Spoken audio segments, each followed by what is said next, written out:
Today has been marked history in the making as His Excellency Vakuru paid a visit to the artist who is responsible for the 3D design concept of aMbuya Nehanda.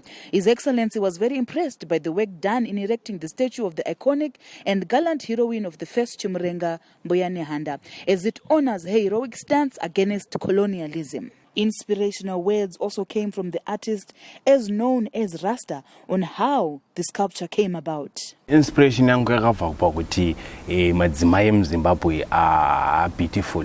Saka ukanyatsovatarisa vachifamba mustreet unoona kuti vakakomborera zvekudaro. Ndikaona kuti ndikacelebrate gogazi nekudaro ndendagona. Ukanyatsotarisa picture iyaya unyatsoona kuti kune tumvuri kumashure uku kumadziro kuchiratidza kuti reflection iri kukandwa nezvinhu zvake. Vanhu vari kunyara kutarisa zvinhu zvagogo. Inini ndendatarisa kuti ndimeditate for me to draw kunyatsodraw chaizo. Rasta also gave us a sneak peek of some of the projects that he is working on. Apa ndogadzira robot apa skeletons sketch iyi ndotanga nayo. Apo 6 kgs iyo inyaya yekuti ndakavingwa nevanhu vemanews vakati Rasta iwewe unogona zvekudaro, saka tigadziriwo chinhu chogona kuita headline. Saka ndongosculpture futi chinhu chakanyorwa kuti 6 kg chinenge chiri gold zvayo, chinogona kuuya chine kabhegi futi. Apa Sekuru B ndiyakati ndimugadzire logo sezvo vanhu vachiziva kuti iye anoshanda nevanhu, saka logo iri rofana kuzikanwa nevanhu. And apa inyaya yeNew Dawn. New Dawn, this came from my political people. Vakati haiwa mukomana isusu futi tikuda logo, ndakati ndogadzirira zvavo iyi inenge iri logo ravo rinenge rastationwa panze pema offices avo new one. This has nothing to do with anything, sister. Ndangoneta nekushanda ndingangotambisa biro nepaper kuti this is my hand, it has nothing to do with anything, my sister. His Excellency also gave his impressions regarding the sculpture.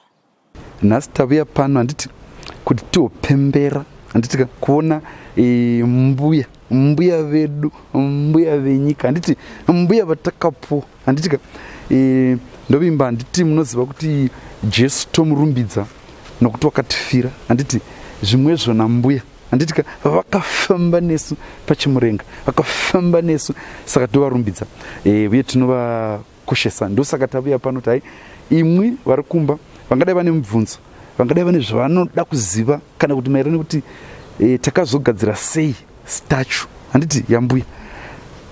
Uyo Rasta ndiye akagadzira, handiti kuita kamuona sei vepublic works vakavuya vakati tinowedu wemunhu, handiti vanga vari 10 pa10 ndobva tachusa.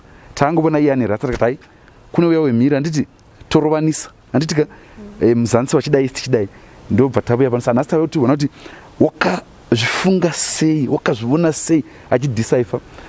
Chero mai vaitaura suro, ndichitaura namai vachiti wagona, handiti waseva kutaura kwafana.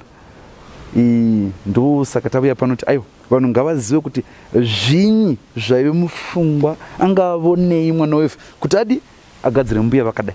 Makatarira zvakabuda, handiti unoti chidziro chinoratidza kugwinya kwenyika yedu.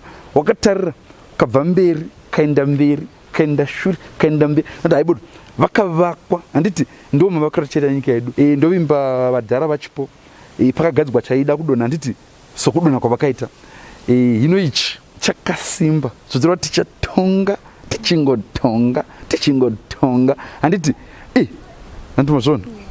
Muri kufara here nesculpture iyi kubuda kwayakaita? Tagaini kuvimbisei, ukavona asingafari, ukavona asingadingindi, ukavona asingatambi, avona statue munhu iye wakashika, handiti ukuinda gena, handiti denga urivoni, nekuti denga rinoti kudza baba namai vako kuti mazuva ako awedzeke panyika. Ava ndimbuya vedu, vanova mai vedu, handiti ndosaka tiri kufara.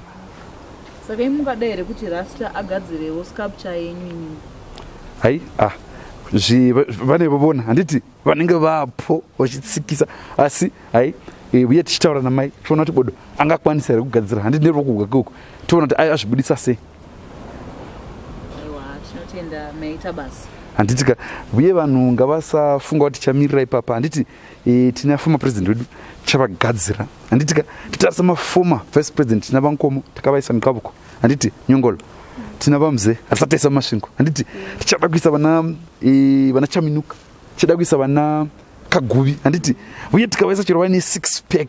Handiti kutaura kupemberera usimba neunyanzvi hwenyika yedu. Handiti mukavona mucherechedzo wechocho kureva kuti kuna naAmerica vana naKim Kardashian. Handiti vachidada navo. Handiti mastatue of New York isitotendegwa kuti redu statue rezvatinoda richipemberera madzimai edu. Handiti nokuti Jehovha vakada nyika ino vakaipa nehanda mudzimu unoera, ndosaka tagadzira statue kuti ndokupemberera uvanhu hwedu savana veZimbabwe. Yavakomana mbunzo yake nditi asi iyo statue iyi hai ndakaiona ndakarwa nayo. Ndikati imwe mamusati maiona here musati matisevedza mamusati hai ndoda in future mopona musati madana. Handiti noti hai ine kamwe zvimadeformity. Handiti asi hai very good munogona imwe very good. Handiti